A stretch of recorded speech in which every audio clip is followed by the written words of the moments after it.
My name is Paul Harrison. I'm 69 years old. Last Sunday, my daughter-in-law Megan informed me that I wasn't welcome for Christmas. She said with a smile that looked like it was carved from ice, "We're just having real family this year, Paul. You understand?" I watched my son Brian stare at the floor, too weak to meet my eyes. I just nodded. I told them I understood perfectly. I got into my old Ford, drove around the corner, and made one phone call. By New Year's, the bank, or rather the holding company, they didn't know I owned, would be foreclosing on their $1 million house. Before I tell you how I did it, and why they deserved every second of it, let me know in the comments where you're listening to this story from. And if you've ever had to set a hard boundary with family who thought you were weak, hit that like and subscribe button. You won't want to miss how this ends. The engine of my 2014 Ford grumbled a little as I pulled into their driveway. It's an honest truck. Reliable? But parked in front of Brian's custom-built $1.2 million modern monstrosity, it looked like a stray dog at a show. The house was all white marble and glass, so clean and sterile, it felt more like a high-end clinic than a home. I grabbed the tin of oatmeal raisin cookies from the passenger seat. My late wife Diane always said they were the one thing I made better than she did. I let myself in. Brian, Megan, Dad's here. The air smelled like some expensive chemical ocean mist spray, not like food, not like a home. Brian rushed out of the kitchen, wiping his hands on a dish towel. He looked stressed. "Hey, Dad, you made it." He gave me a hug, the kind that's all shoulders and pats over before it begins. Megan was exactly where I expected to find her, sprawled on a white sofa that cost more than my first car flipping through Vogue Living. She didn't look up. "Oh, Paul, you're here." When finally she granted me a glance, her eyes immediately flicking to the cookie tin. "You brought cookies. How quaint." I sat on the chair. She didn't gesture to the one furthest from the fireplace. It was clear I was an interruption to her evening. So, I started trying to be cheerful, getting ready for the holidays. This opened the floodgates. Megan launched into a monologue. It wasn't about family. It was about logistics. It was a performance. "It's going to be perfect," she declared, tapping a pen against the magazine. "The caterers from L'Etoile are handling the food. I've secured 6 bottles of the 09 Dom." She said 09 Dom like it was a person she'd rescued. "And of course, Mom and Dad are flying in from Florida on the 22nd. We're so excited. It's been ages." I knew for a fact they'd seen them last month for a golf weekend, but Megan loved manufacturing drama. We just want everything to be perfect for them. They're used to a certain standard, you know. I looked at Brian. He just nodded along, a little bobblehead in a $500 sweater. "It'll be great, Dad." "Beverly and Richard? Well, they're really looking forward to it." He said looking forward to, but his eyes screamed exhausted. He looked like a man drowning in his own life. Megan continued oblivious. "The theme is winter white and gold. We're having a string quartet for the Christmas Eve dinner. Just something small and tasteful." I nodded, playing my part. The poor old dad. The simpleton. The man who wouldn't know Dom Perignon from ginger ale. This was the role they had assigned me, and for years I had played it perfectly. It was easier. It kept the peace. It let me observe. And I had been observing everything. When Megan finally paused for air, I asked my question. "It all sounds wonderful. What can I bring? Maybe my sweet potato casserole." "You always loved that, Brian." The air in the room didn't just get quiet. It died.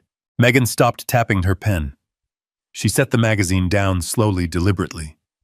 She looked at Brian. It was a sharp, quick glance, like a knife flicking open. My son, my 38-year-old son, immediately looked down at the floor.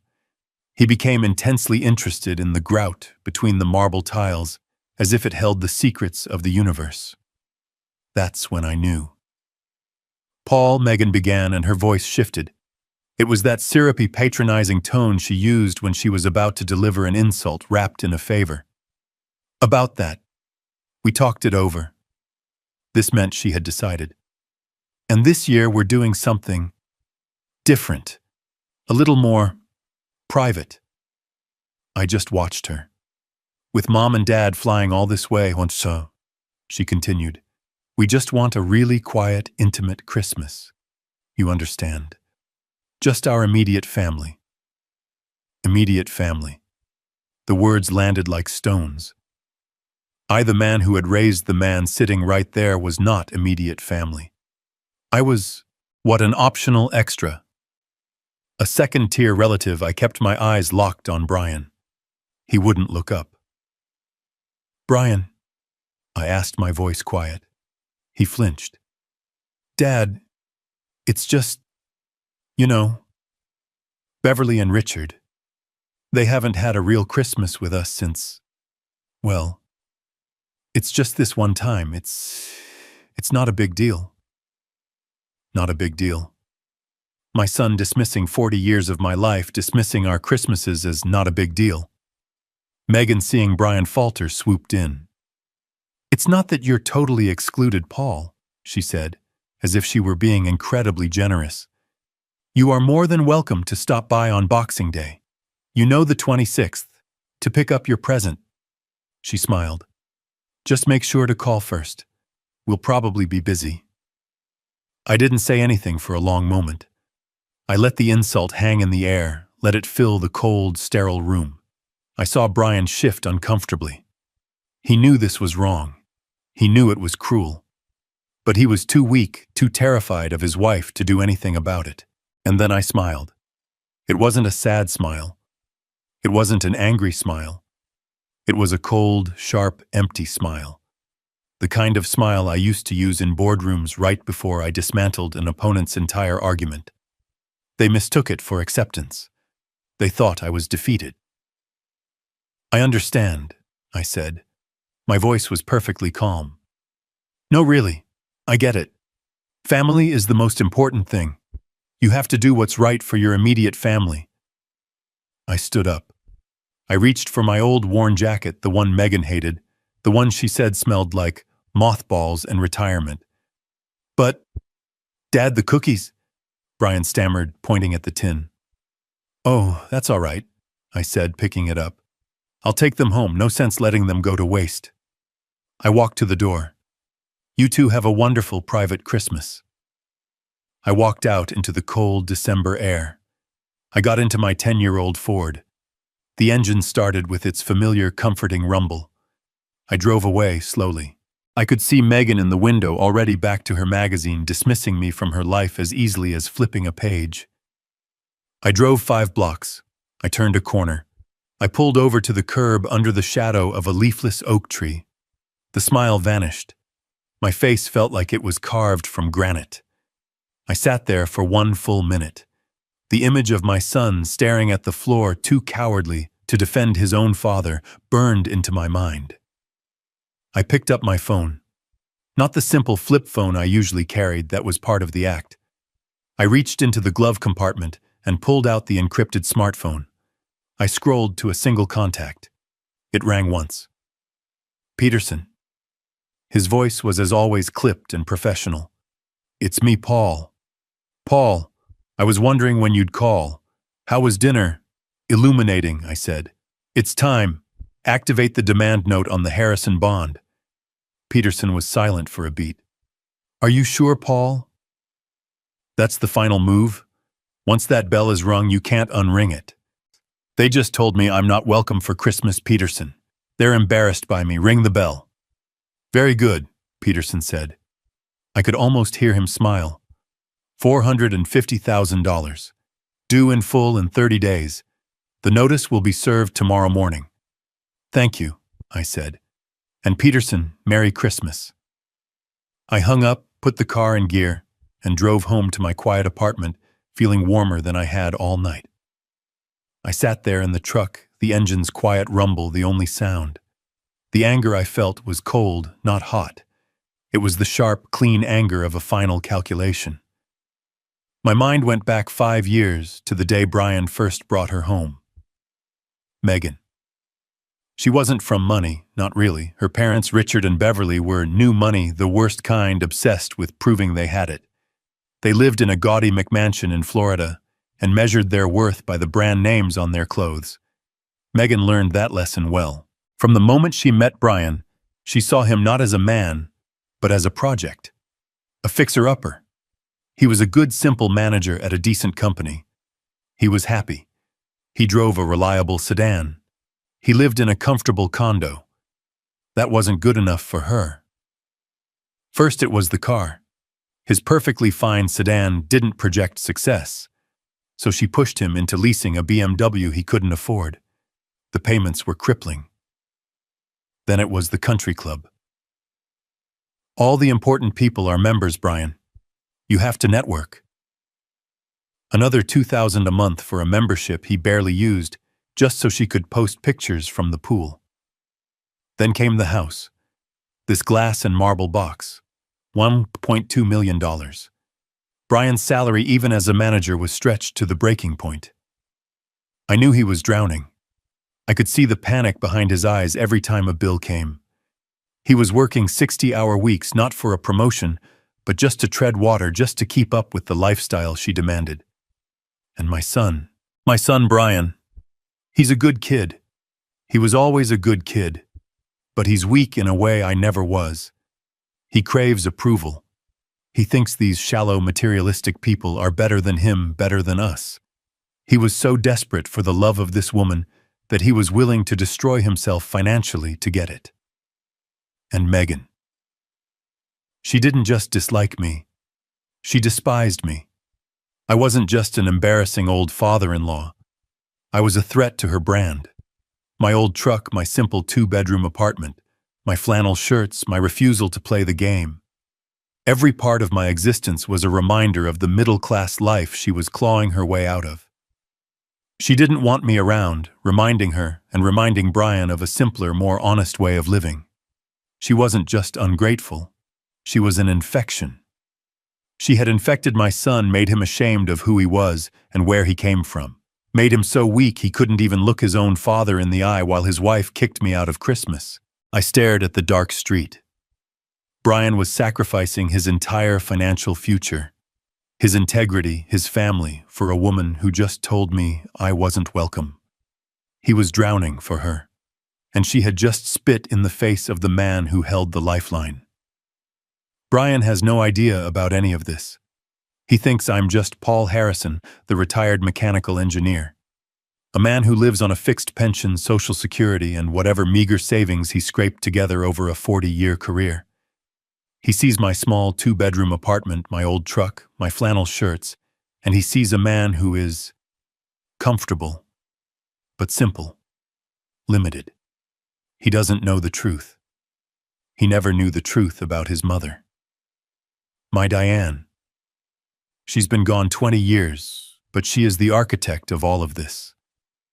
Diane didn't just come from a good family. She came from old money. The quiet kind. The kind that doesn't buy yachts but owns the land the marina is built on. It wasn't a dynasty, but it was significant. When she passed, she left me her portfolio. It wasn't a staggering amount, not at first, but it was a seed. I was a good engineer. I understood systems, stress points, leverage, but I was a brilliant investor. While Brian was growing up, while I was taking him to Little League and helping him with his homework, I was also teaching myself international finance. While he thought I was reading popular mechanics, I was actually studying Japanese market trends and early tech startups. I took that seed Diane left me, and over 30 years, I cultivated it in silence. I diversified. I invested. I multiplied.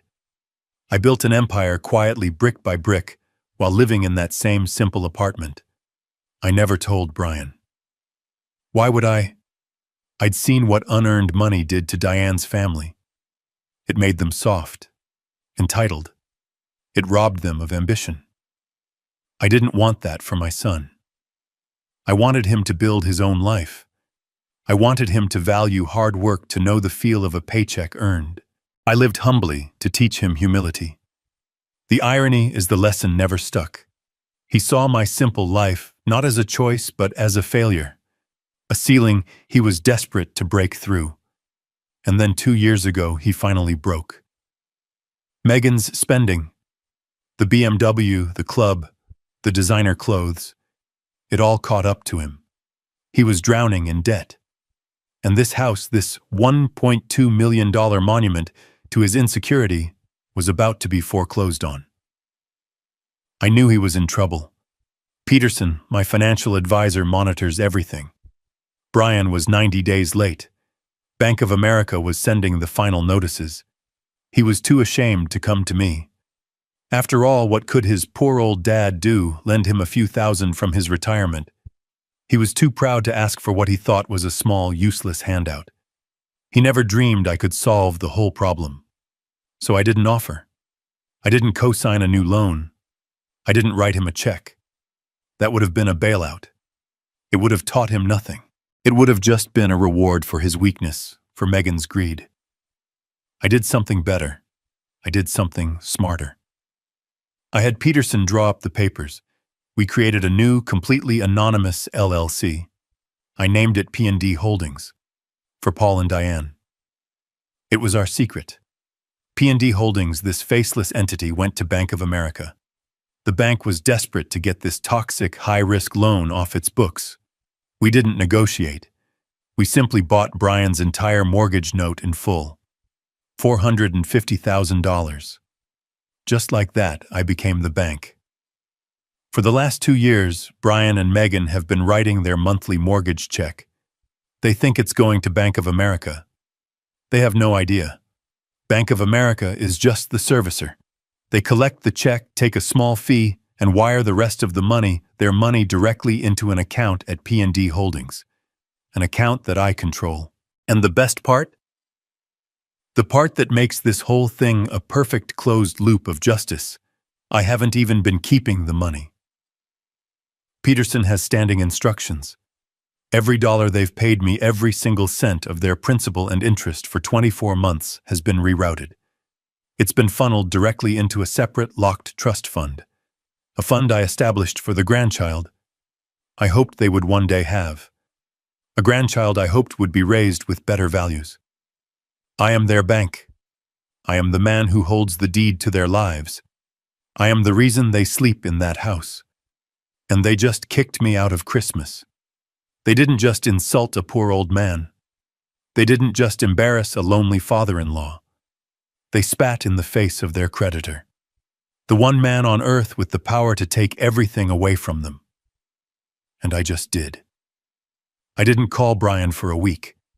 I let them sit with their decision. I let them enjoy the cold, sterile perfection of their immediate family Christmas plans. I imagined Megan was busy, probably ordering gold leaf napkins and complaining to the caterer that the champagne wasn't the right vintage. Let them. Let them build their perfect, shallow little snow globe. I, on the other hand, went to my workshop. This is my real home. Not the quiet apartment, but this dusty, cluttered garage space I rent downtown. It smells of cedar and sawdust and old oil. It's the only place I feel completely like myself. It's where I think. I didn't pace, I didn't worry, I worked. I had a new project. A grandfather clock. It's a complex piece. It requires patience. It requires precision. You can't rush it. Every gear, every tooth, every joint has to be perfect, measured to a fraction of a millimeter. If you're off by even a tiny margin, the whole mechanism fails. It won't keep time. So I focused. I spent that week measuring, cutting, and sanding a piece of solid cherry. I listened to the smooth rasp of the plane against the wood. I listened to the satisfying click as I tested the escapement mechanism. It was methodical. It was calm. And all the while I knew a piece of certified mail had been delivered to that $1.2 million house. I knew that somewhere across town, a legal-sized envelope was sitting on their marble countertop, ticking like a time bomb. I didn't need to call them. Their panic would call me. Megan wanted a quiet Christmas, just her real family. I was simply giving her a head start. Because I knew, with the certainty of a master craftsman, that by New Year's her entire world was going to be anything but quiet. It was going to be loud and messy and very, very real. So I let the silence stretch. I let the pressure build. I finished sanding the main housing for the clock, the wood smooth as glass under my hands. I was just waiting for the phone to ring. And I knew it would. It came on Friday, December 15th. I was in the workshop, meticulously fitting the anchor pallet to the escapement wheel of the clock. It's delicate work. It requires a steady hand. My phone, the simple flip phone, started vibrating on the workbench, rattling against a tin of wood screws. I looked at the caller ID. Brian. Right on schedule. I let it ring 3 times just to let the panic build. Then I picked up, wiping a bit of sawdust from my hands. Hey son, how are you? Dad. Dad. His voice was a full octave higher than usual. He was breathless, on the verge of tears. He sounded like he was hyperventilating. Brian, what's wrong? Slow down. I can't slow down. Dad, something terrible happened. I got a letter, a registered letter, from some law firm. I put the pallet down carefully. A law firm? What about the house, Dad? The mortgage. He was almost screaming now. They're saying they're calling the note. I don't even know what that means. Calling the note, son, that must be a mistake. Who sent it? Bank of America. No. That's the crazy part. It's not the bank. It's some holding company, P&D Holdings. I've never even heard of them. They said they own my mortgage now, and they're calling it in. I put on my best confused old man voice. P&D Holdings. I don't understand, Brian. How can they just do that? I don't know, Dad, he shrieked. But the letter says, it says I have 30 days. 30 days, Dad, or they foreclose. They want the whole thing, the entire amount. I paused, letting him twist. The entire amount. What, like the full mortgage? Yes. $450,000 by January 15th. Where am I supposed to get $450,000? We're going to lose the house and we're going to be on the street. I heard a muffled sound, like he was covering the phone, but I could still hear Megan's voice, sharp and hysterical, in the background. What do you mean you don't know? Call the bank. Call someone, Brian, fix it. He came back on the line, his voice a choked whisper. Dad, Megan, she's losing her mind. She's supposed to be finalizing the catering for the Christmas Eve party. Now this. Dad, she's going to kill me. My God, son, I said, injecting just the right amount of useless sympathy. That's terrible. I wish I could help, I truly do, but $450,000. You know I don't have that kind of money. My pension, my savings. It's just, I know, Dad, I know. He said, the fight going out of him replaced by pure, cold despair. I'm not asking. I don't know what to do. I'm ruined. My life is over. I let him sit in that despair for a few seconds. I let him feel the full weight of the marble walls and the BMW lease and the country club fees. I let him feel the cold. Then I offered him the next step. Brian, I said, as if an idea had just struck me. What about Megan's parents, Richard and Beverly? What about them? He sniffed. Well, they're flying up for Christmas. They always seem so well off. They're family, right? Have you talked to them? Maybe they could, help? There was a long silence on his end. I could hear him processing it. I don't know, Dad. He said, his voice small. Ask them for money after we just, excluded you for them. God, this is a nightmare. Son, I said, my voice firm but kind. You're about to lose your home. Megan is about to lose her perfect house. I don't think you have time to worry about pride. You don't have a choice. He took a shaky breath. Yeah, you're right. I have to call them. Maybe they can co-sign something. Or something. I have to try, oh God. Okay, I'll call them. I'll call you back, Dad. He hung up. I placed the flip phone back on the workbench. I picked up the palette and the escapement wheel. I held them up to the light, checking the alignment. Perfect. I went back to work on my clock, whistling softly. The trap was set. The bait was taken. And now I was about to sick the other rats on each other. I held the phone to my ear, listening to my son's world tear apart at the seams. I had to force my voice to sound shaky, to inject a note of elderly confusion. What was that, Brian? $450,000. I made sure to sound incredulous, like the number was too big for my simple retired mind to even comprehend. Yes. Dad, are you listening? 450,000, they want it all. The letter says it's from some P&D Holdings. I've never heard of them. I let a beat of silence pass as if I were struggling to remember. P&D. That doesn't make any sense. Son, that has to be a mistake. A scam, maybe. You've been paying Bank of America every month, haven't you? You've never missed a payment. That last part was a beautiful bit of salt in the wound. I knew he hadn't. I'd been collecting the checks. Of course I've paid. It doesn't matter, he yelled, and I could hear the sharp, hysterical edge in his voice. The letter says, the bondholder has demanded payment in full. It says they have the right. Dad, I'm going to lose the house. He was sobbing now. A full-on 38-year-old man weeping into the phone. Megan. God, Megan is going to kill me.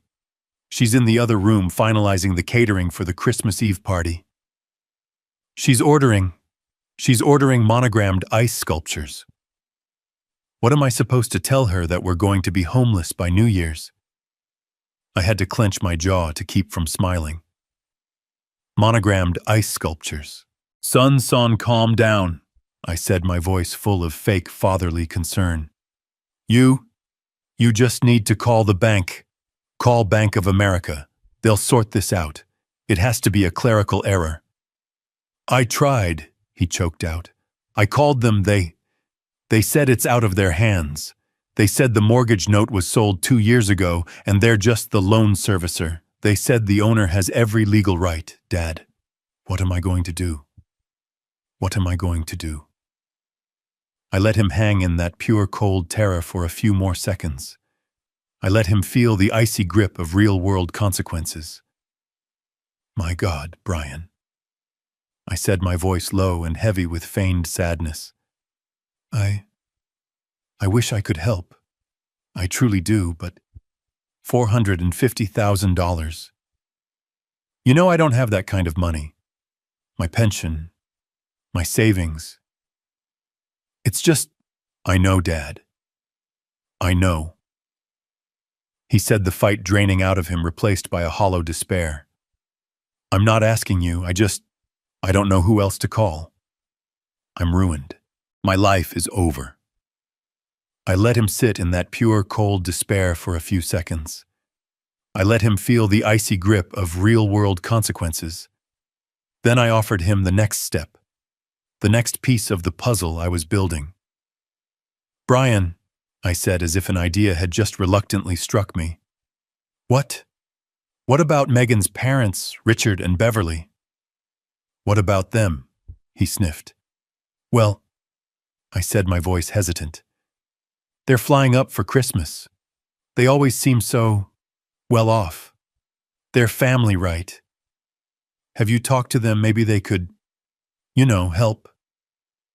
I I don't know, Dad, he stammered. Ask them for money. After we just, you know, excluded you for them, God. This is a nightmare. Son, I said, my voice firm but kind. You're about to lose your home. Megan is about to lose her perfect house. I don't think you have time to worry about pride. You don't have a choice. He took a shaky breath. Yeah, you're right. I have to call them. Maybe they can co-sign something. Or something. I have to try. Oh, God. Okay, I'll call them. I'll call you back, Dad. He hung up. I placed the flip phone back on the workbench. I picked up the pallet and the escapement wheel. I held them up to the light, checking the alignment. Perfect. I went back to work on my clock, whistling softly. The trap was set. The bait was taken. And now I was about to sick the other rats on each other. Brian must have made the call because the next morning my flip phone rang. It was just after 9. I was in my workshop calibrating the weights for the grandfather clock. The number on the screen was one I didn't recognize. It was a Florida area code. I let it ring twice, then picked up. Hello! A short, sharp bark of a voice answered. Paul! Not Mr. Harrison. Not Paul, how are you? Just Paul. It was Richard, Megan's father. Richard, good morning. There's nothing good about it, he snapped. He sounded like a man who had just discovered a stain on his new carpet. Brian called us last night. He's hysterical, talking about losing his house. He has a problem. The way he said problem made it sound like a disease, something contagious that he was afraid of catching. Yes, he called me, I said, my voice quiet, playing the part of the concerned, slightly overwhelmed old man. It sounds terrible. I don't know what to do for him. I told him We're not interested in what you can't do. Richard cut me off. He had no patience for this. Beverly and I are at the club. We flew in this morning. We need to have a meeting. This family needs to sort this out. The club? I asked, feigning confusion. The country club, he said, as if I were an idiot. Our son-in-law is a member. We're here as his guests. 1 o'clock, in the grill room. We'll discuss Brian's issue. It wasn't an invitation. It was a summons. He was calling me to the principal's office. Oh, I said. Yes, of course. The country club, 1 o'clock. I'll be there, Richard. Is Brian okay? He's a mess, Richard said with pure disgust. We'll see you at 1. Don't be late. He hung up. I closed the flip phone. I looked at the intricate clock gears laid out on my bench. They thought they were summoning me to their territory. The exclusive club, the symbol of their wealth and power. They thought they were going to sit me down, the poor embarrassing father-in-law in his worn-out jacket, and lay down the law. I picked up a tiny brass gear and held it to the light. What Richard and Beverly didn't know, what none of them knew, was that I wasn't just a member of that club. I was member number 7. I had been on the board of directors for 10 years. I had personally approved the plans for the grill room they were sitting in. I smiled. This was going to be even more fun than I thought. I set the gear down and went to find my old jacket, the one with the small paint stain on the cuff. It was perfect for the occasion. I drove my truck into the parking lot of the Oak Valley Country Club. It was as usual full of shiny Bentleys, Teslas, and black German sedans. I parked my old Ford in the farthest spot, the one under the tree that leaks sap. It fit right in. I was wearing my old jacket, the one with the paint stain on the cuff. I got out and walked toward the grand entrance. A new doorman, a young guy in a crisp white uniform, stepped forward. He physically put a hand out to stop me. "Excuse me, sir. The service entrance is around the back." I just looked at him. I didn't say a word. I was about to ask him to call the club manager when an older voice boomed from the doorway. "Mr. Harrison, what a pleasure, sir." It was Frank, the general manager. He'd been here for 20 years. He rushed out, swatting the young doorman's arm down. "Don't be an idiot, Kyle. This is Mr. Harrison. He's practically a founding member." The doorman's face went white. "Sir, I'm so sorry I just waved my hand. "It's fine, Frank. He's new. I'm just meeting some people in the grill room." "Of course, sir. Right this way. A pleasure as always." Frank held the heavy oak door open for me. I walked past the stammering doorman. "Thank you, Frank." I walked through the lobby. The air was thick with the smell of old money and lemon polish. A few older men I knew from the finance committee nodded at me from their leather armchairs. "Paul," they'd say. I'd nod back. "Gentlemen." I walked out onto the veranda, the sunlight bright against the perfect green of the 18th hole.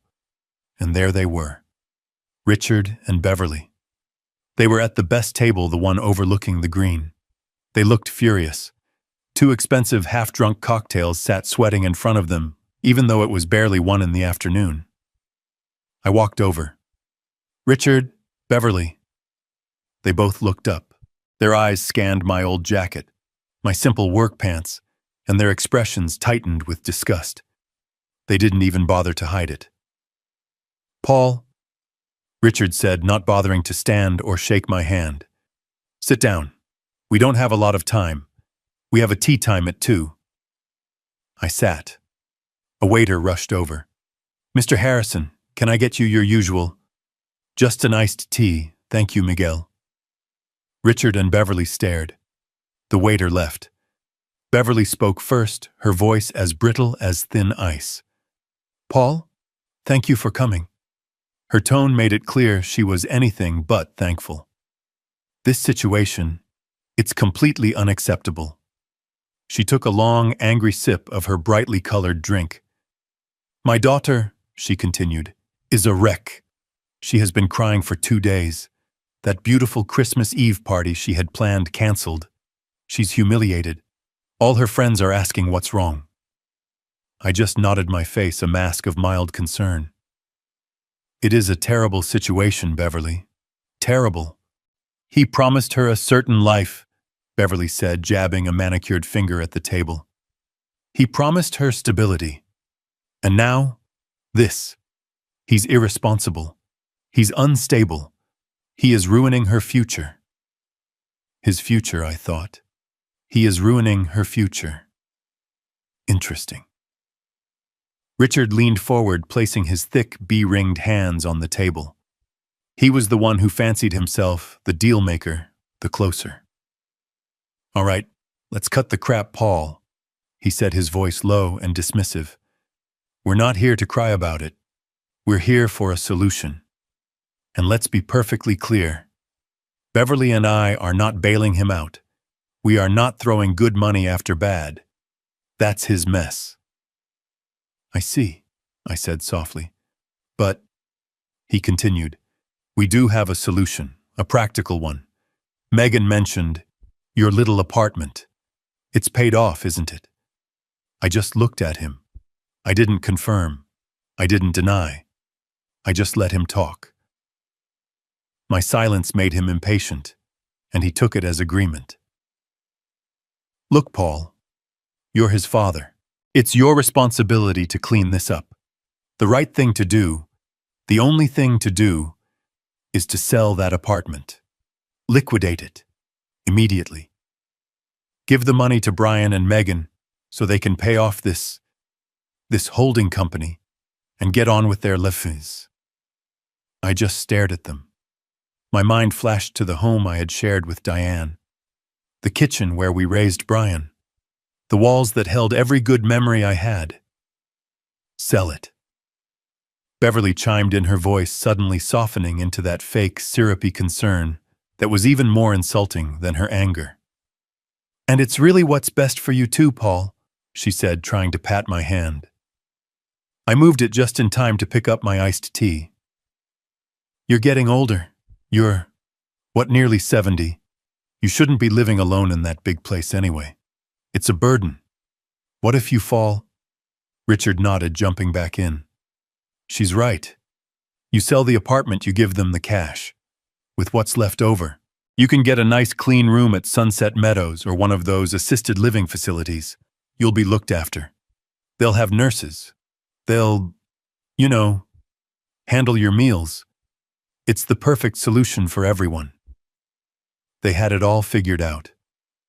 My eviction, my relocation to a nursing home, my future decided for me over cocktails before their 2 o'clock tea time. I felt that cold, sharp anger building in my chest. But on my face, I just showed confusion. I let my mouth hang open slightly. Sell my home, I stammered, playing my part perfectly.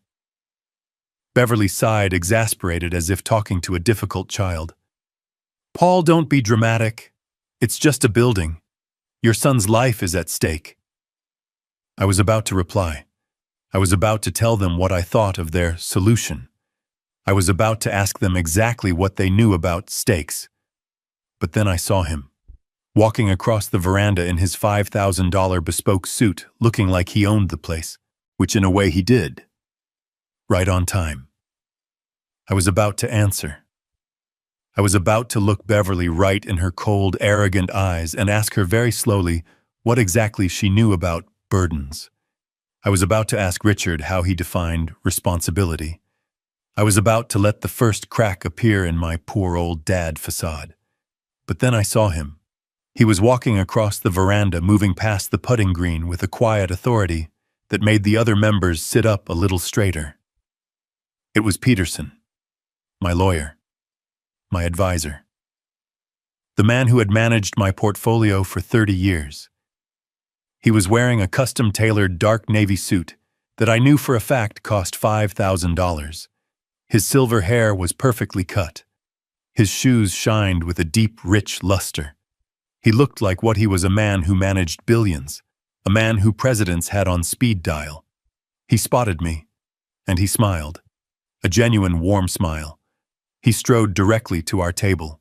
Richard and Beverly, sensing a man of this stature approaching, immediately changed their posture. They sat up, pulling their napkins from their laps, their faces shifting into greedy, hopeful smiles. They were expecting to be introduced. They were expecting to network. Peterson ignored them completely.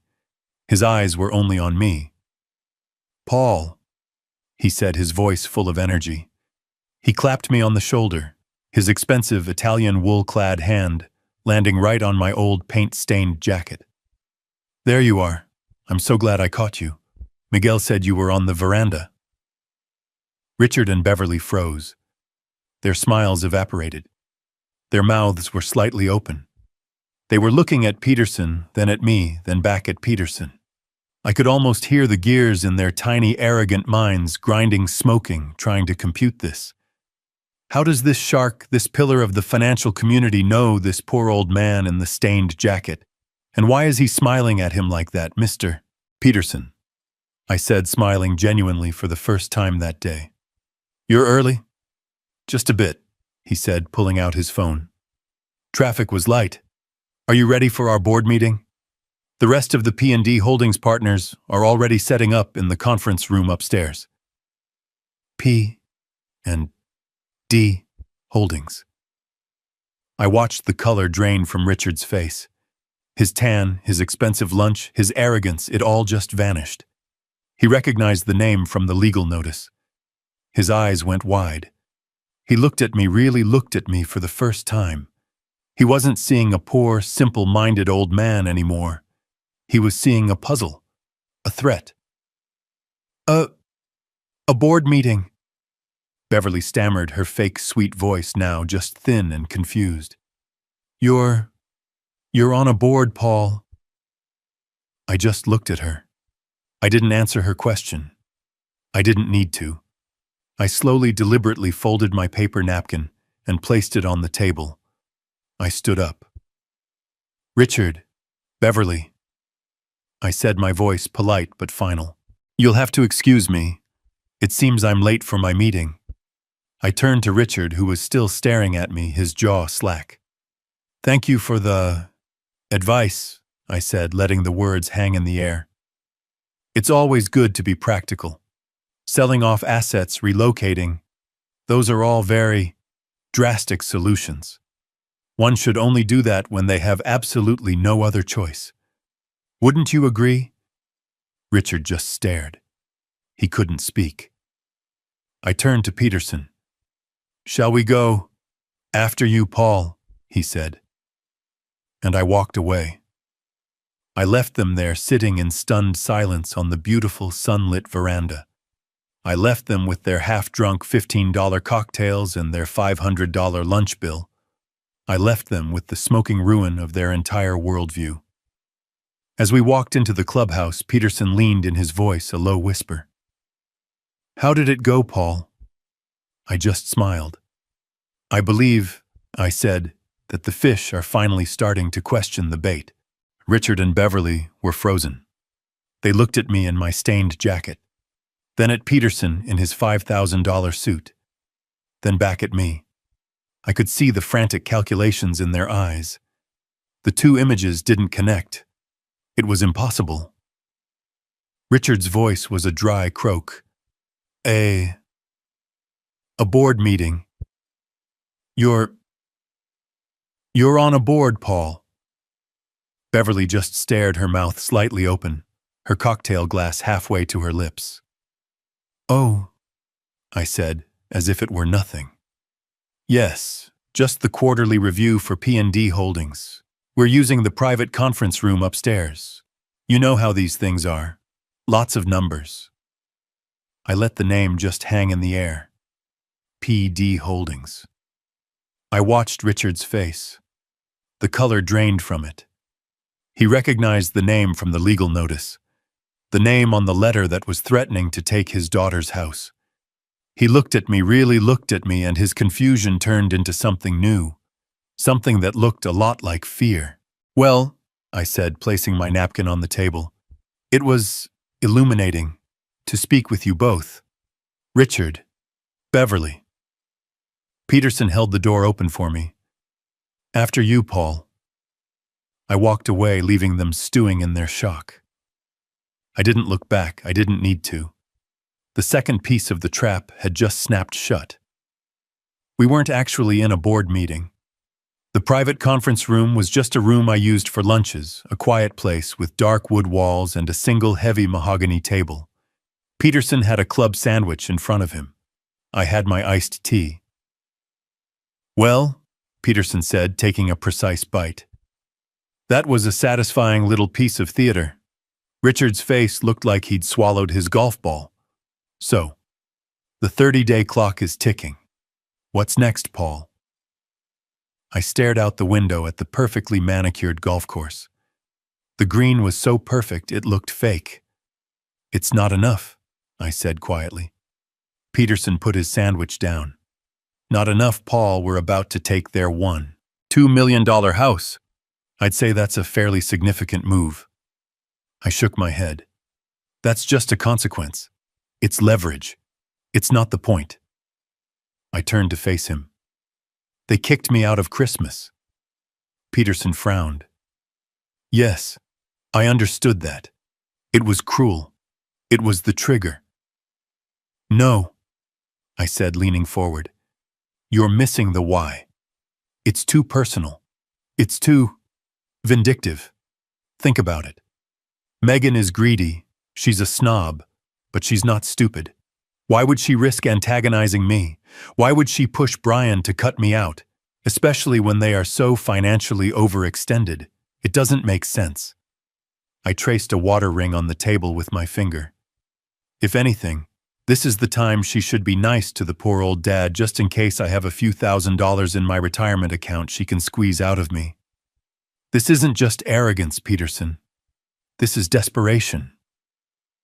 I looked my old friend in the eye. She didn't just exclude me from a party. She's trying to erase me. She needed me gone. Not just from the house, but from Brian's life. Why? What is she afraid I'll see? What is she planning that she needs me completely out of the picture for? Peterson's eyes sharpened. He understood. You think there's something else? I know there is, I said. This smells bad. It's not just about paying for a caterer. Megan's in some kind of trouble. The kind of trouble that makes you take insane risks. The kind of trouble that makes you sloppy. I pushed my iced tea away. I want to know what it is. I'm not just foreclosing on a loan. I'm protecting my son even if he's too blind to see he needs it. I want you to find out why she's so desperate. Dig into her finances, her personal life, her debts. I want to know what she's hiding. I want to know why she needed me out of that house on Christmas Day. Peterson took a slow sip of his water. That's a different level of engagement, Paul. That's not business. That's personal. She made it personal. I said, my voice flat and cold as steel. Find it. He nodded slowly. I'll put my best investigator on it. You'll have a report by the end of the week. Peterson's expression didn't change. He simply picked up his water glass and took a slow, methodical sip. He understood me perfectly. He had been my lawyer for 30 years. He knew that when I finally decided to move, I didn't make small moves. Understood, Paul, he said, setting the glass down. You're not just looking for leverage anymore. You're looking for the root. You want to know what's driving the desperation. I want to know what she's capable of, I corrected him. She's already shown me she's willing to throw me away. I want to know what else she's willing to do to my son to get what she wants. I want to know why. Peterson nodded, his face turning serious. I'll put my best man on it. He's a former federal agent. He's discreet. He's expensive. And he is ruthlessly thorough. He finds things people don't even know they've hidden. Good, I said, my voice flat and cold as steel. I want him. I want him on it now. I want a full report by Monday, whatever it costs. Peterson just gave a short nod. I'll make the call before I finish my lunch. Consider it done. He understood. This wasn't about money anymore. This was about finding the truth behind the betrayal, and that truth was about to become my weapon. The report arrived 3 days later. Peterson didn't send it by courier. He brought it himself. That's how I knew it was bad. He walked into my small apartment, the thick spiral-bound report looking absurdly out of place on my simple kitchen table. He wasn't smiling. Paul, he said, skipping the pleasantries, I didn't want to send this over email. You need to read this sitting down. It's that bad, I stated. It wasn't a question. It's worse than we thought, he said. It's not just snobbery, Paul. It's criminal. And it's desperate. He opened the report. The first tab was labeled Financials Megan Harrison. I thought I knew what I'd see. Credit card statements, the BMW lease, the country club dues. I was wrong. She's a gambler, Peterson said, tapping the first page. Online casinos, offshore sports betting. She's been hiding it from Brian for over a year. I looked at the numbers. Page after page of wire transfers. $500 here, $1,000 there, $2,500. The losses were staggering. My God, I whispered. How much? As of this morning, $82,000 in debt. And that's just what he found in the last 6 months. She's been chasing her losses, Paul. She's deep in a hole and digging faster. I shook my head. But how Brian would have noticed? The bank accounts. She's been hiding the bank statements, Peterson said. And it gets worse. Look at Appendix B. I flipped to the back. My stomach clenched. Loan applications. High-interest predatory payday loans. That's Brian's signature, I said, my voice hollow. No, Peterson corrected me. It's a very good forgery, but it's not his. She's been taking out loans in his name to fund her habit. She's not just desperate, Paul. She's committing identity theft. She's facing real jail time and she knows it. This explained the desperation. This explained the $1.2 million house. It wasn't just a home, it was collateral. But it didn't explain Christmas. I turned the page. The next section was labeled Intercepted Communications. My investigator is thorough, Peterson said, a grim look on his face. He recovered deleted text messages between Megan and a contact, a jeweler in the city known for moving high-end items, no questions asked. I read the texts. My hands started to shake. Megan. I'll have them by the 26th. The old man will be gone for Christmas. How much for the full set? Contact. If they're authentic like you say. The full Swiss collection. 10 pieces. I can get you 150, maybe more. Megan, perfect. 150K. That pays off everything. He'll never even know they're gone. I felt the blood drain from my face. My father's watches. It was the only thing I had kept from my own father. A collection of 10 antique Swiss timepieces. I wasn't a collector, but he was. They were locked in my study safe. They were priceless to me. To her, they were $150,000. I flashed back to a conversation from a month ago. Megan looking at the framed photo of my father in my apartment. You know, Paul, she'd said, her voice dripping with that fake concern. Those old watches of your father's, you should really get them serviced. They must be getting rusty just sitting in a safe. It would be a wonderful Christmas surprise for Brian to see them working. Why don't you let me handle it? I know a wonderful appraiser. She wasn't just excluding me. She was clearing the house. She was planning to rob me blind. She needed me gone at her parents' dinner, gone on Christmas Day so she could get into my apartment, get into my safe and sell my father's legacy to pay off her gambling debts. Is that all? I asked. My voice sounded strange, distant. Peterson looked at me, his eyes full of pity. I'm afraid not, Paul. Turn to the last section. Legal inquiries. I turned the page. My hands were trembling so hard, the paper rattled. It was an email chain between Megan and a bottom-feeding lawyer. The kind of lawyer whose face is on late-night TV commercials. I read the first email from Megan to Samuel's law firm. Subject: urgent family matter.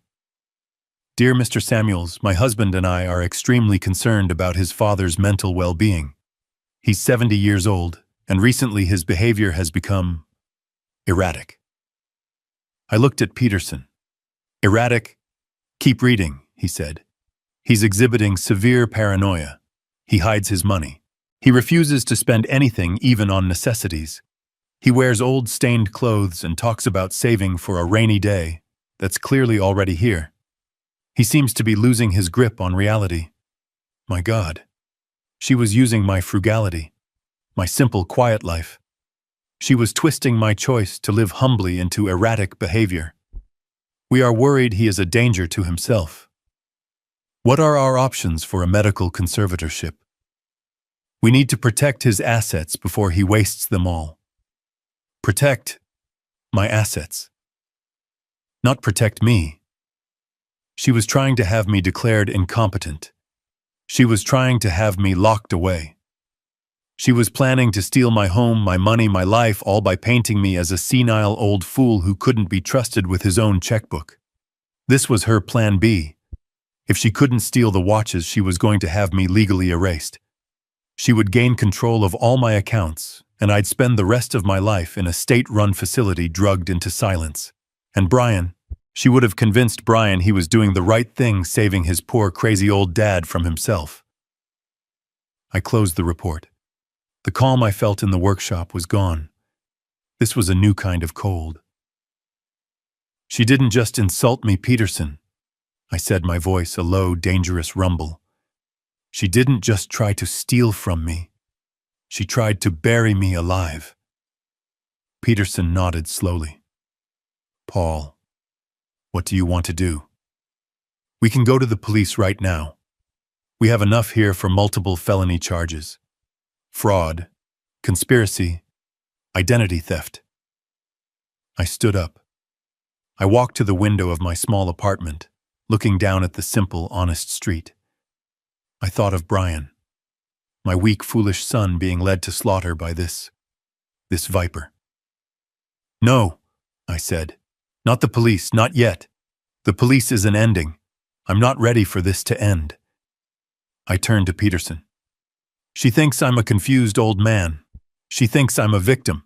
She's about to find out just how incompetent I am. I picked up my phone. Call Brian. Tell him I need to see him. Here. Alone. Now. I held the report in my hands. The paper felt heavy like a slab of marble. This was no longer about a rude comment. It was no longer about being excluded from a holiday dinner. The small, petty insult of being uninvited from Christmas, that was just the symptom. This was the disease. $80,000 in gambling debts. Forging my son's name. A plan to steal my father's legacy, my one connection to him, and sell it for cash. And she was going to use Christmas Day, a day of family, as her cover to do it. And then, the final chilling piece. The lawyer. The emails. Erratic behavior. Paranoia. Losing his grip. Conservatorship. They weren't just trying to get me out of the party. They were trying to get me out of my life. They were planning to have me declared mentally incompetent, to have me put away, to lock me in some sterile state-run room where I would be drugged into silence while they drained every account I owned. They were planning to bury me alive. And my son, my weak, foolish son, he was going along with it. She was convincing him it was an act of love, protecting his assets. I felt a coldness spread through my chest, a calm, hard, and terrible clarity. The sadness I felt for Brian's weakness evaporated. The hurt I felt from their insults was gone. All that was left was the engineer. The man who saw a system that was broken, a structure that was rotten to its core, and knew it had to be torn down. This was not a family dispute anymore. This was a criminal conspiracy. Megan didn't just underestimate me. She had miscalculated. She thought I was a soft, simple old man, an obstacle she could just remove. She had no idea. She had no idea of the resources I commanded. She had no idea of the lines she had just crossed. She wanted to erase me. She wanted to declare me incompetent. I was about to show her just how competent I truly am. I picked up my phone. Not the encrypted one. The simple flip phone. The one Brian would recognize. I scrolled to his name. My thumb hovered over the call button. This was no longer about teaching them a lesson. This was about survival. I pressed the button. Call Brian. Tell him I need to see him. Here. Alone. Now. I picked up the simple flip phone from my workbench. The one he knew. My hand was perfectly steady. The anger I felt was so cold it had burned away any trace of weakness. I dialed his number. He picked up on the second ring, his voice still frantic from our last conversation. Dad. Did you call them? Did you talk to Richard and Beverly? What did they say? Can they help, Dad? He was babbling a flood of desperate questions. I cut him off. My voice was not the voice of the confused old man he'd spoken to an hour ago.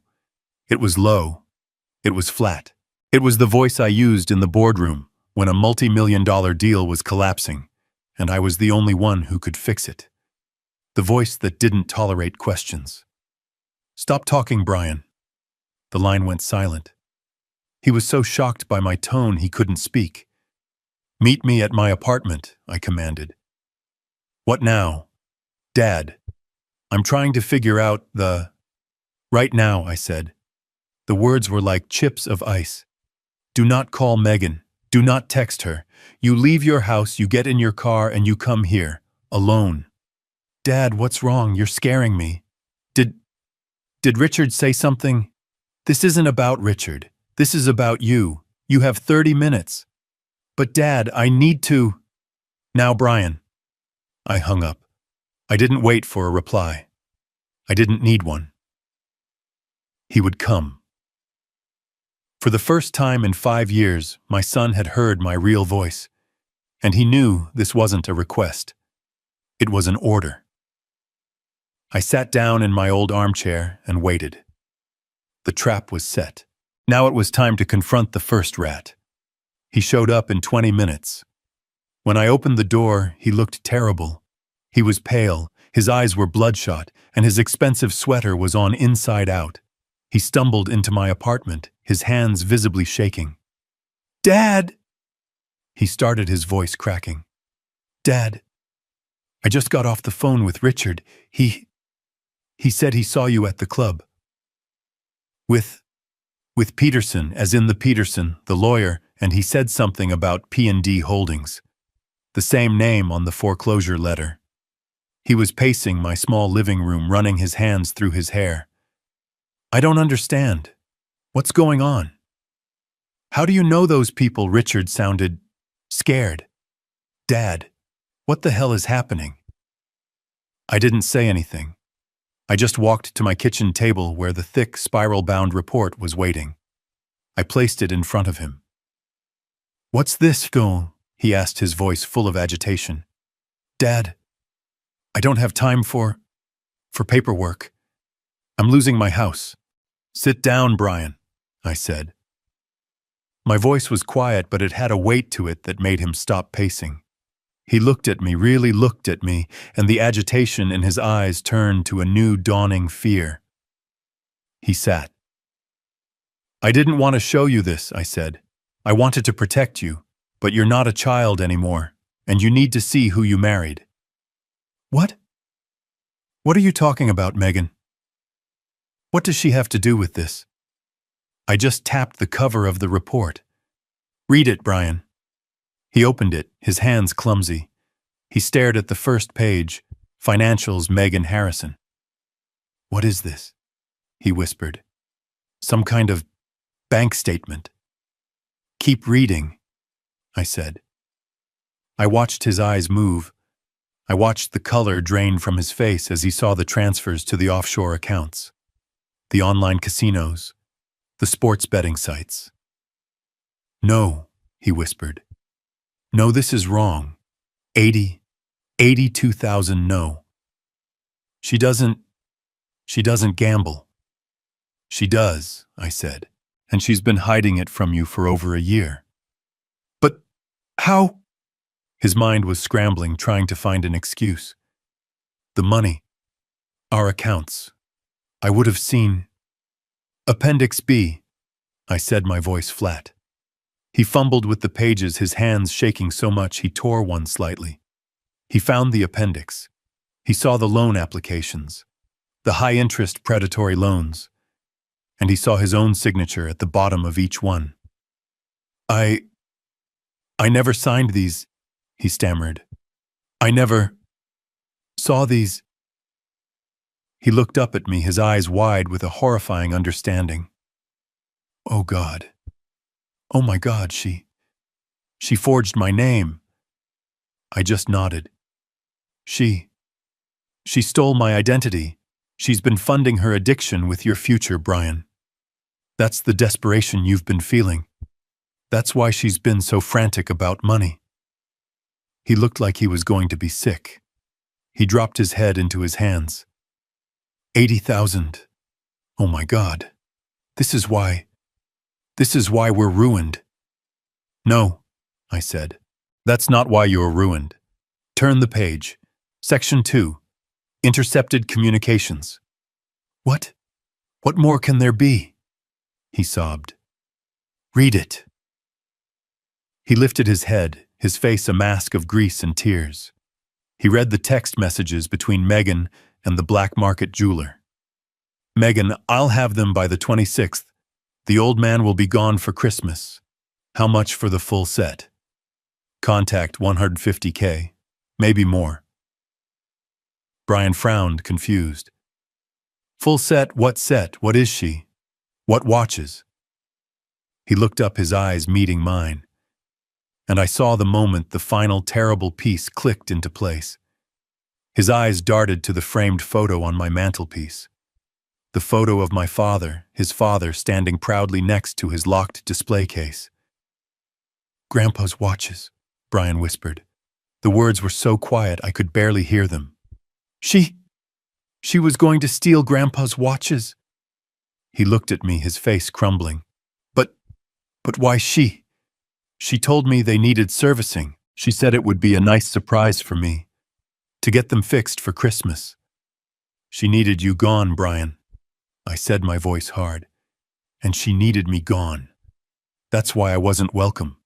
She was clearing the house so she could rob me blind, so she could sell your grandfather's legacy to pay off her bookie. No, no, no. He was rocking back and forth. No, she wouldn't. This isn't her. This isn't Megan. It is, son, I said. But that's not the worst part. He looked at me, that his eyes blank with trauma. What? The last section, legal inquiries. He couldn't even pick it up. I reached over, took the report, and opened it to the last page. I put it in front of him. The email chain. He read the words. Extremely concerned about his father's mental well-being. Behavior has become erratic. Paranoia. Losing his grip on reality. What are our options for a medical conservatorship? Protect his assets before he wastes them all. He read it once. Then he read it again, his lips moving silently. He didn't seem to understand. What? What is this? That, I said, is your wife. Emailing a lawyer, trying to have me declared legally insane. She was planning to have me committed, Brian. To put me in a state-run facility, drug me into a stupor, and take control of everything I own. I let the full weight of the truth land on him. She wasn't just stealing from me. She wasn't just insulting me. She was trying to bury me alive. And she was going to use you to do it. She was going to convince you it was an act of love. Brian just broke. He didn't just gasp. He made a deep choking sound like he'd been punched in the gut. He shot back from the table, knocking his chair over, and lunged for the small metal trash can I keep by my desk. He fell to his knees and just dry-heaved. Nothing came up, but the sound was raw, agonizing. No, he choked out, spitting onto the floor. No, that's a lie. That's not true. He stayed on his knees, his body trembling, staring at the floor. She said, he stammered, his voice muffled. She said you were forgetting things. She said you left the stove on. I haven't used the stove in 6 months, Brian, I said. My voice was quiet. I used the microwave. She said you were wearing your jacket, inside out, and yelling at the mailman. She said you seemed paranoid. She said she was worried. He was scrambling, trying to make sense of the lies she had fed him. He was trying to reconcile the image of the concerned wife with the monster in the report. She said we needed to protect you, he sobbed. To protect your assets. From scammers. She said you were vulnerable. And you believed her, I said. It wasn't a question. He looked up at me, his face a mess of tears and confusion and a terrible dawning shame. He crawled back to the table, grabbing the report with shaking hands. He read the email from Megan to the lawyer again. Erratic, paranoia, losing his grip, conservatorship. Oh God, he whispered. Oh God. She was using me. She was using my concern. She wasn't worried. She was planning. He finally understood. He finally saw that he was the tool. He was the key she was going to use to unlock my life and throw me away. He fell back against the wall, sliding down until he was sitting on the floor, the report clutched in his hand. I went with her, he confessed. The words were so quiet I barely heard them. What did you say, Sultan? I went with her, he said louder this time, his voice cracking open. To the lawyer last week. She said it was just to ask questions, just to understand our options in case you got worse. He looked at me, his eyes begging for, I don't know what. Forgiveness, absolution. I swear, Dad, I didn't think she would do anything. I thought we were being responsible. She had me convinced. She made me believe I was a good son. She made me believe I was protecting you. He slammed his fist against the floor, a weak, pathetic thud. What have I done? He whispered, not to me, but to the room, to the universe. Oh God, what have I done? I just stood there. I didn't move to comfort him. I didn't offer him a kind word. I just watched my son collapse under the weight of his own weakness. He had made his choice. Now he would live with it. It was December 28th. 3 days after the Christmas I wasn't invited to. I was sitting in Peterson's main conference room. This wasn't my simple apartment. This was a room designed to intimidate. It was on the 40th floor, with a single massive mahogany table that felt like it was carved from a single ancient tree. Floor-to-ceiling windows overlooked the entire city. I sat at the head of the table. I was still wearing my simple clothes khakis and a button-down shirt. But in this room, sitting in that chair, they didn't look old. They looked like a statement. To my right sat Peterson, looking impossibly sharp, a stack of spiral-bound reports in front of him. To my left sat Brian. He was a ghost. He looked like he hadn't slept in 3 days. He was just a hollow shell. His eyes red and empty, staring at the polished surface of the table. He had said maybe 10 words since he'd read the report. At exactly 2 o'clock, the heavy doors opened. Megan walked in first. She wasn't the hysterical crying woman I imagined. She was a woman at war. She was wearing a red power suit that screamed lawyer. Her hair was pulled back so tightly it looked painful. Behind her were Richard and Beverly, looking smug and angry, like they were here to defend their daughter's honor. And with them was their lawyer, Mr. Samuels, the same man from the emails. He was a small, weasel-like man with a shiny suit and a briefcase he probably bought on sale. He was radiating a false, slimy confidence. They sat on the opposite side of the massive table. It felt like a battlefield. Megan didn't wait for introductions. She leaned forward, her eyes glittering with a venom I knew well. "All right, Paul," she snapped, her voice echoing in the large room.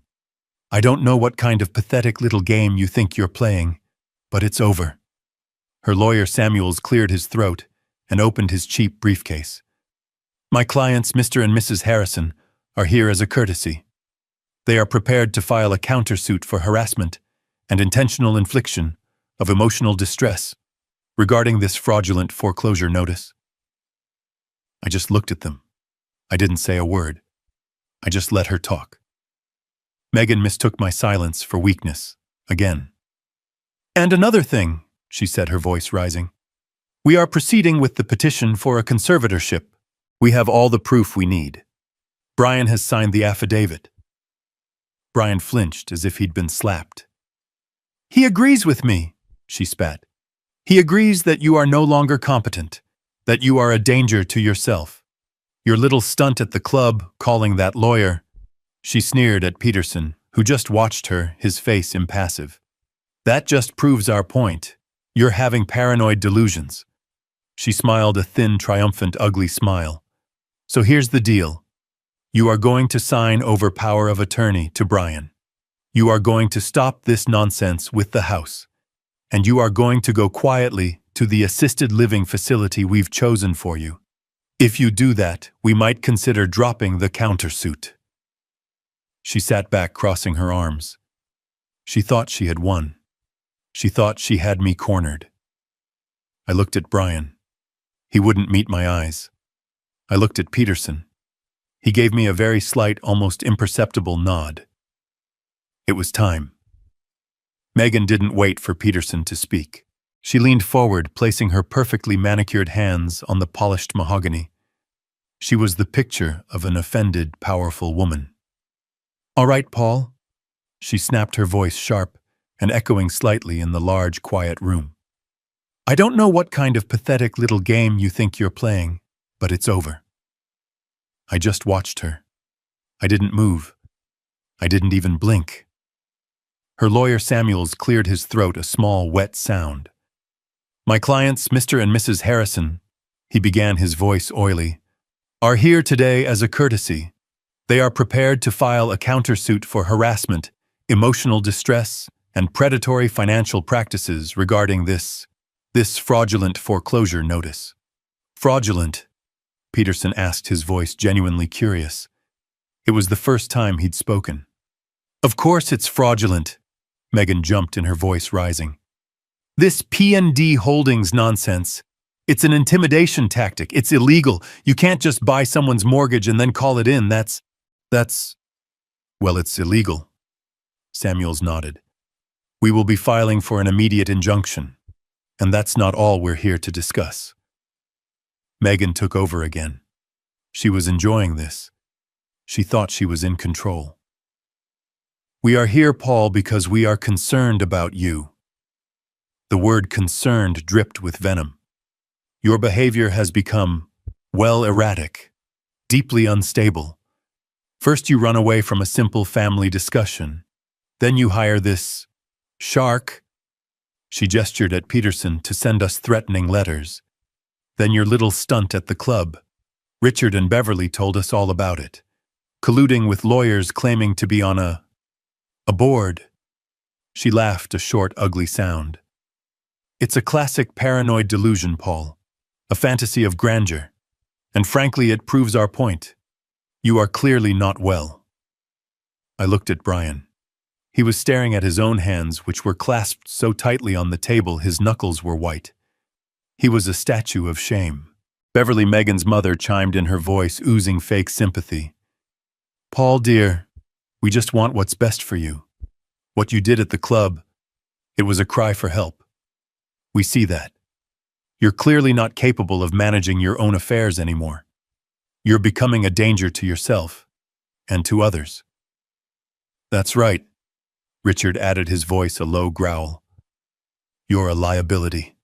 My daughter and my son-in-law don't deserve this stress. They are trying to build a life and they're stuck worrying about what you'll do next. Will you burn your apartment down? Will you give all your money away to some TV preacher? We can't let that happen." Megan leaned in, her eyes narrowing. This was the killing blow. This was the moment she had been waiting for. "So here's what's going to happen," she said, her voice dropping to a low, commanding tone. "We are proceeding with the petition for a medical conservatorship. We have all the proof we need. Brian has already signed the initial affidavit." I watched my son flinch as if he'd been slapped. But he didn't deny it. He had signed it. He had signed his father's life away. "He agrees with me," Megan spat, lying right to my face. "He agrees that you are no longer competent to make your own decisions, financial or medical. He's worried sick about you." "So," she said, sitting back with a triumphant smirk, "here is our offer, a very generous one considering the circumstances." Samuels, the lawyer, slid a single piece of paper across the vast table. "My clients are prepared to drop the countersuit for harassment.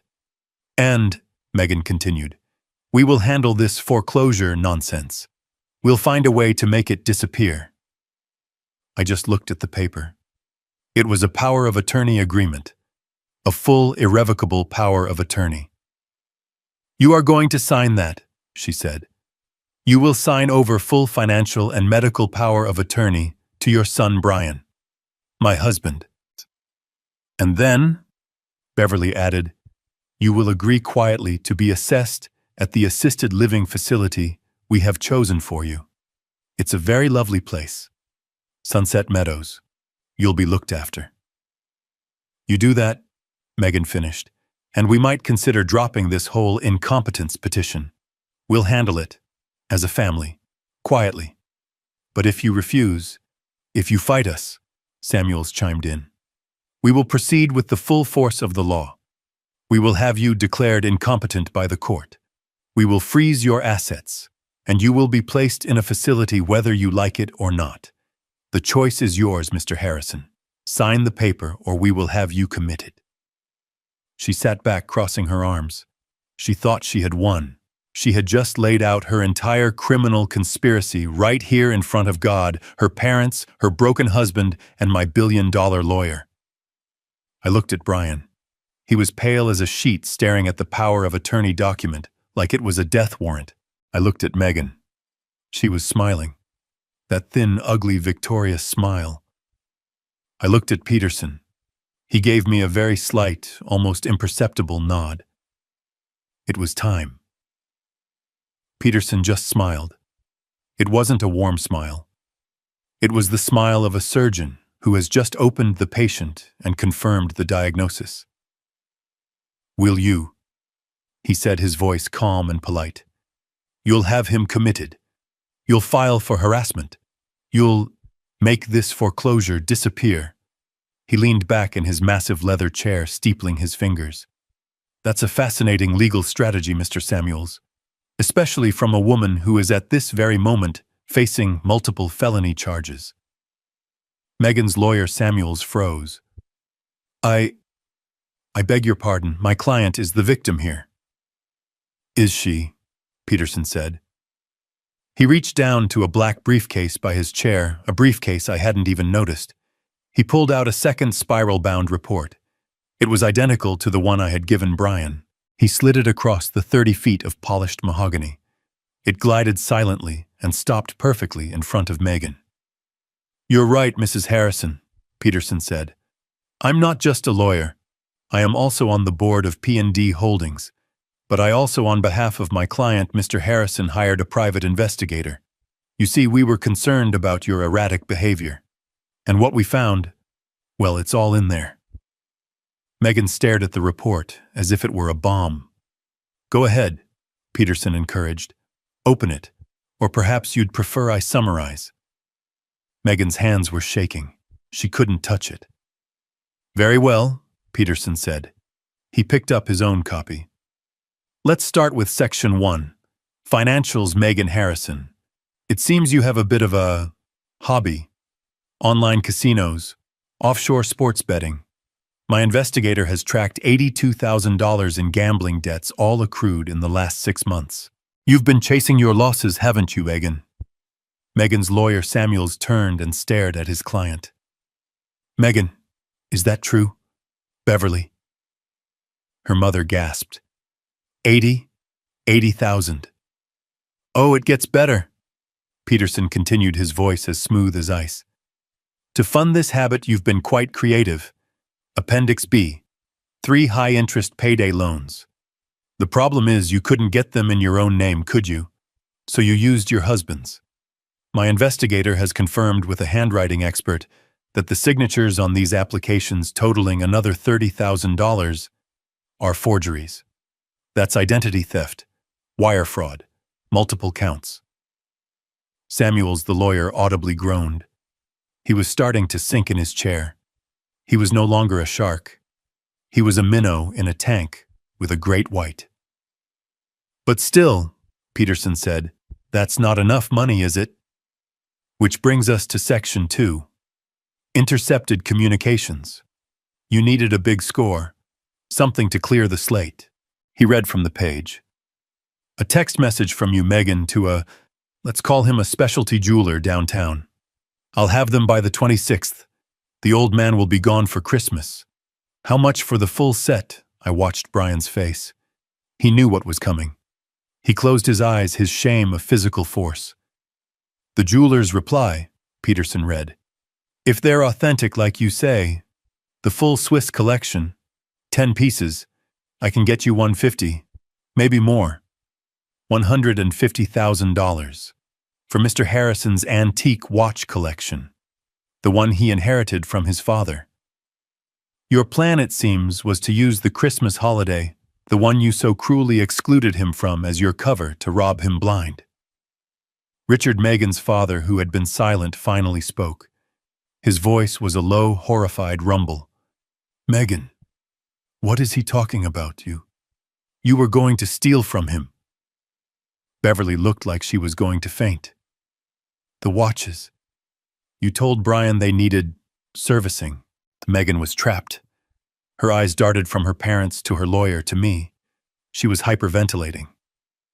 This is slander. You have no proof. You're making this up. Am I? Peterson said. He turned the page. Then let's get to my favorite part. Section 3. Legal inquiries. This is the masterpiece. He looked directly at Samuel's lawyer to lawyer. This is an email chain between your client and you, Mr. Samuels, from 2 weeks ago. Samuels went pale. Peterson read Megan's words aloud, his voice echoing in the silent room. Dear Mr. Samuels, my husband and I are extremely concerned about his father's mental well-being. His behavior has become erratic. He is exhibiting severe paranoia. He hides his money. He refuses to spend anything. He seems to be losing his grip on reality. We need to know our options for a medical conservatorship. We need to protect his assets. Peterson closed the report. It's all here. The conspiracy to commit fraud, Tufum. The plan to have a 70-year-old man falsely committed to an institution, to strip him of his rights, his dignity, and his property. All to pay off your gambling debts. He leaned forward. So, no, Mrs. Harrison. We will not be dropping the foreclosure, and you will not be proceeding with your petition, because you are a criminal, and we have all the proof we need. Megan's face crumpled. The power suit, the tight hair, the arrogant mask, it all dissolved. She was just a cornered, terrified, guilty woman. Her lawyer Samuels was already packing his cheap briefcase, trying to get as far away from her as possible. Richard and Beverly just stared at their daughter. The silence was absolute. Finally, Richard spoke. His voice was no longer arrogant. It was just dead. Megan, he whispered. You gambled $80,000. Peterson watched Megan's lawyer Samuels practically run out of the room. He didn't even say goodbye to his client. He just fled. Megan was sputtering, her face a blotchy red. It's not. I was going to pay it back. I just needed a little time. He set me up. This is entrapment. She pointed a shaking finger at me. This is his fault. He sent that foreclosure notice just to humiliate me. You can't do this.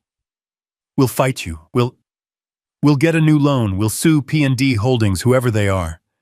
Peterson, who had been watching this meltdown with the mild interest of a scientist observing a chemical reaction, finally spoke. Actually, Mrs. Harrison, he said, his voice calm and polite, we've been over this. The foreclosure notice isn't entrapment. It's a standard legal business proceeding. You can't foreclose, she yelled. We'll sue. Sue whom exactly? Peterson interrupted. He leaned back in his massive leather chair. You see, you keep referring to Mr. Harrison here as if he's some outside party, a bitter old man playing a game. You're fundamentally misunderstanding the situation. He leaned forward, steepling his fingers. Mr. Harrison isn't threatening you with a foreclosure. He isn't trying to intimidate you. Peterson paused, letting the silence stretch, letting the weight of the moment build. He owns you. Megan just stared. Her mouth opened, but no sound came out. What? What did you say, Cha? P&D Holdings, Mrs. Harrison, Peterson said, as if explaining to a very slow child. The holding company you've been cursing, the entity that holds the $450,000 note on your $1.2 million home. It's an LLC, a private one. Richard, her father, was leaning forward, his face pale. P. P and D. What? What does that stand for? I answered him myself. My first words in 10 minutes. My voice was quiet, but it cut through the room like a razor. Paul, I said. And Diane. Brian let out a small, broken sound like he'd been punched. He finally understood. He looked at me, his eyes full of a new, horrifying comprehension. Megan's eyes darted between me and Peterson. The arrogance, the anger, the panic, it all collapsed at once. All that was left was the raw, primal terror of a trapped animal. No, she whispered. No, that's not possible. We pay Bank of America. Bank of America is our servicer, Peterson said, closing his final report. They collect your check, take a small fee, and wire the rest to us, to him. For the past 2 years, Mr. Harrison has been your bank. He has been the only reason you have that house. He saved you from foreclosure 2 years ago, and he did it in secret. Megan was shaking her head, the tears starting to flow. But they weren't tears of sadness. They were tears of pure, unadulterated rage at being outplayed. You, my God, you've been watching us. And now, Peterson said, standing up, he's done. He looked at his watch, a very thin, very expensive Patek Philippe, the same model my father used to wear. The demand note was called, he announced. The 30-day grace period, which we generously extended before this meeting, expired about an hour ago. The eviction order has already been signed by a judge. You have 72 hours to vacate the property. 72, Beverly whispered, her hand at her throat. That's correct, Peterson said. By noon on December 31st, New Year's Eve, the bank, which is to say Mr. Harrison, will be taking possession of the house and all its contents to be auctioned. This meeting is over. The room was silent for exactly 3 seconds. Then Megan exploded. It wasn't a cry. It was a scream. A raw, guttural shriek of pure, unadulterated rage.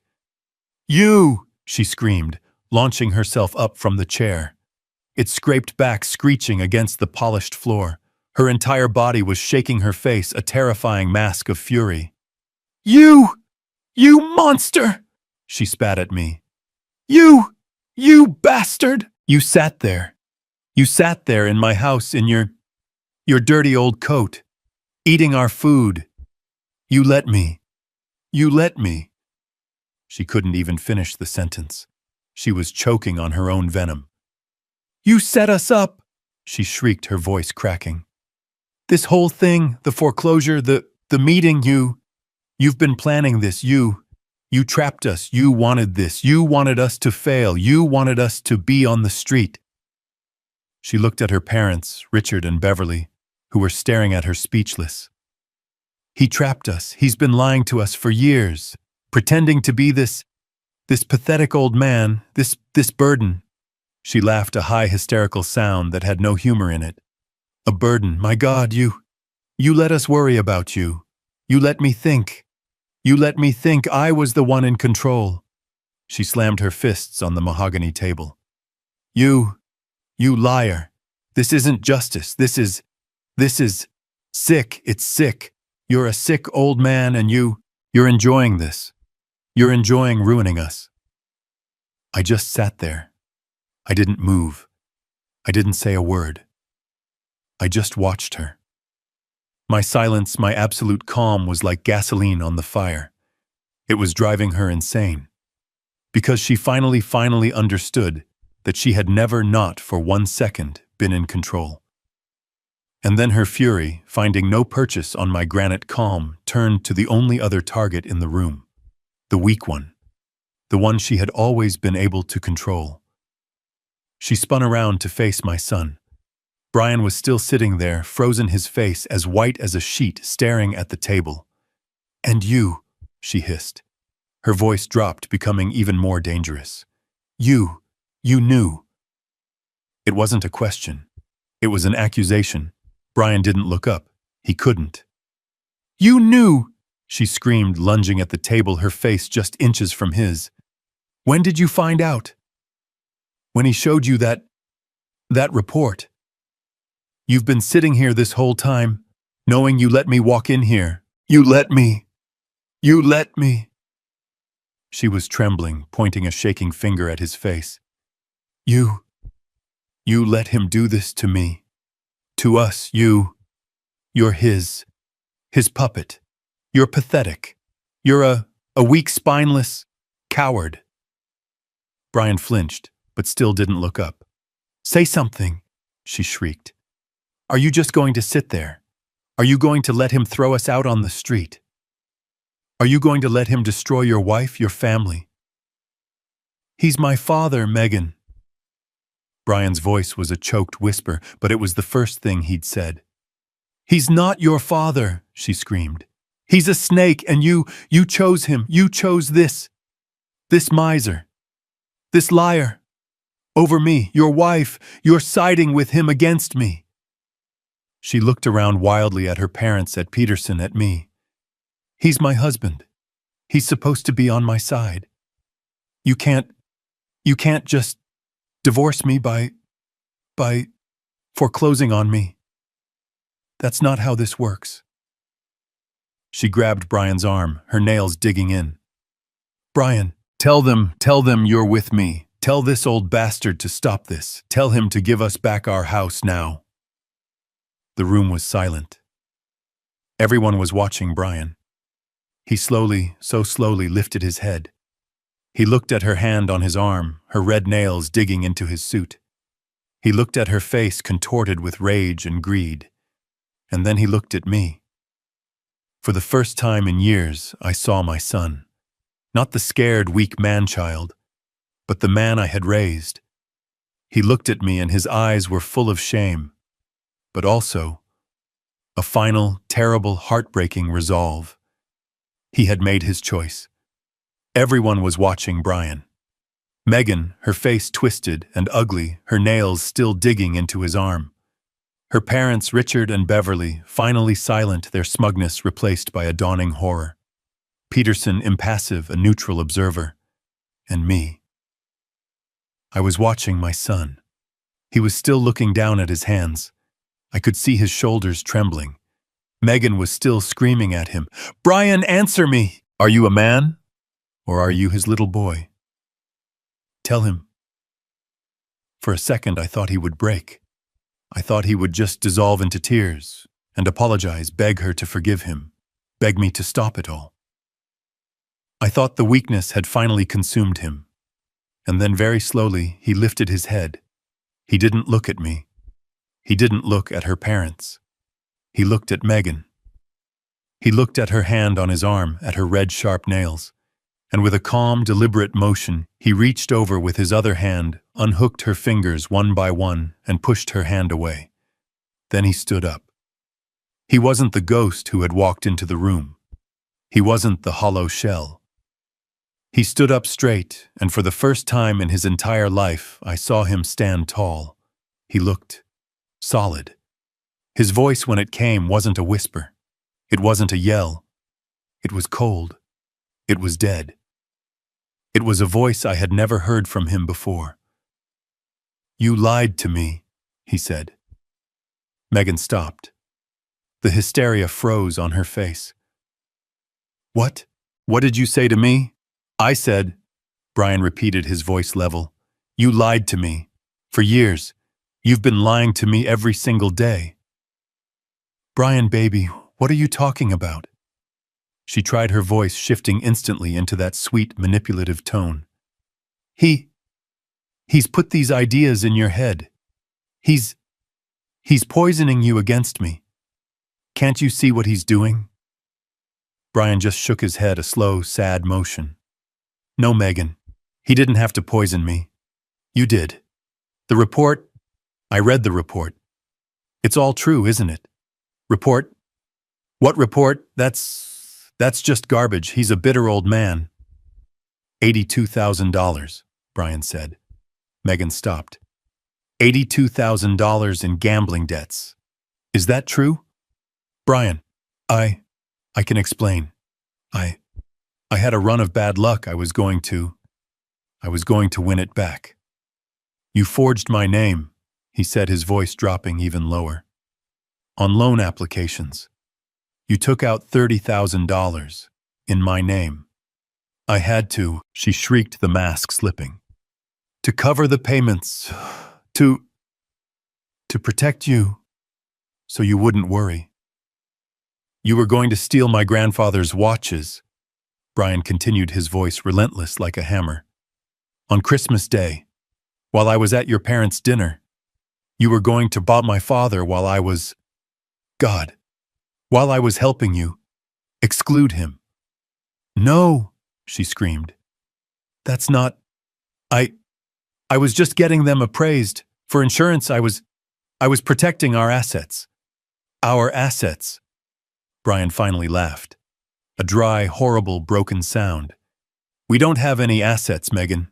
We have debt. We have this house that isn't even ours. A house he owns. He pointed at me. And you, he said, his voice finally breaking, but with rage, not sadness. You were going to have him committed. That was the one. That was the one that broke him. You sat next to me in his apartment. You held my hand. You told me he was paranoid. You told me he was getting worse. You made me sign that paper. You made me betray my own father. You were going to put him in a home so you could pay off your bookie. Brian, she screamed, her eyes wild. He's the monster. He's the one destroying us. He did this, not me. Brian just looked at her for a long, terrible moment. The silence stretched. No, he said, his voice suddenly, finally, completely empty. He just held up a mirror. You destroyed us, Megan. You did. He took a step back from the table. He looked at her parents. He looked at me. I'm done, he whispered. Brian.